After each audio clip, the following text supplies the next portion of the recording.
আমাদের গর্ব করা উচিত।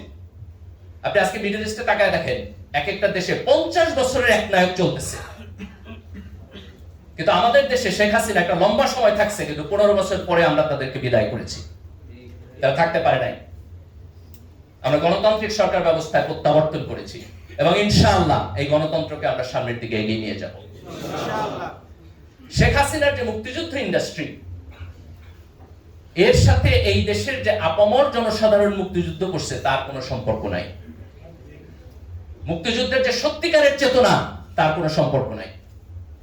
মুক্তিযুদ্ধের চেতনা হলো আপনি সৎ থাকবেন, মুক্তিযুদ্ধের চেতনা হলো আপনি গণতন্ত্র মানবেন, মুক্তিযুদ্ধের চেতনা হলো আপনি সরকারে যাবেন, কিন্তু ভোটে যদি হারেন ভদ্রলোকের মতো ক্ষমতা ছেড়ে দিবেন।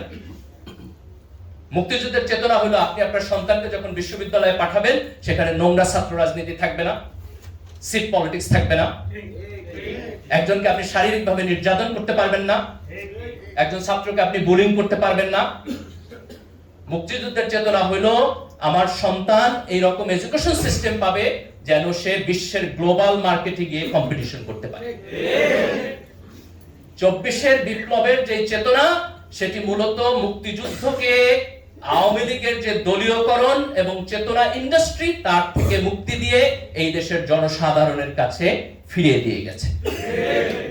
24 এবং 71-এর মধ্যে কোনো কনফ্লিক্ট নাই। যারা 24-এর চেতনার সাথে 71-এর কনফ্লিক্ট অনুভব করেন, তারা মূলত অগণতান্ত্রিক শক্তি, তারা ফ্যাসিবাদী শক্তি, তারা মুক্তিযুদ্ধের চেতনা বিক্রি করতে চায় এবং এই দেশে তাদের মুক্তিযুদ্ধের চেতনার $1 মিলিয়ন ইন্ডাস্ট্রি আছে।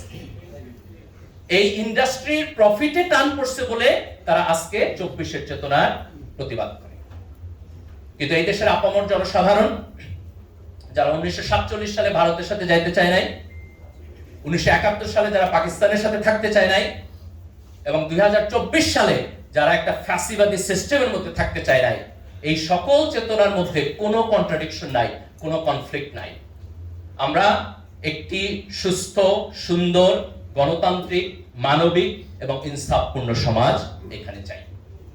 এবং আজকের তরুণ প্রজন্ম তার নিজের বুকের রক্ত দিয়ে, সাহস দিয়ে যে রাজনৈতিক আন্দোলন এবং সংগ্রাম এবং গণ অভ্যুত্থানের মধ্য দিয়ে এটি তৈরি করেছে, আমরা বিশ্বাস করি যে আগামী দিনে বাংলাদেশ এই অক্ষপথে থাকবে। এই কক্ষপথ থেকে বাংলাদেশ বিচ্যুত হবে না ইনশাআল্লাহ। এবং তরুণদের এই ভূমিকা পালন করতে হবে। রাজনীতিতে কোনো ফ্রি ব্রেড এন্ড বাটার নাই। আপনি যদি নাগরিক হিসাবে আপনার অধিকারের পক্ষে না দাঁড়ান, আপনি যদি নাগরিক হিসাবে আপনার ভয়েস রেজ না করেন, আপনি যদি নাগরিক হিসাবে আপনার রাজনৈতিক ভূমিকা পালন না করেন, তাইলে পরে রাজনৈতিক সিস্টেম নিজে নিজে ভালো হয়ে আপনাকে আপনার নাগরিক অধিকার দিবে না। আগামী দিনে আমাদেরকে সতর্ক থাকতে হবে এবং নিজের রাজনৈতিক অধিকারকে খুব স্পষ্টভাবে গণতান্ত্রিক প্রক্রিয়ার মধ্য দিয়ে আমাদের রিপ্রেজেন্টেশন নিশ্চিত করতে হবে।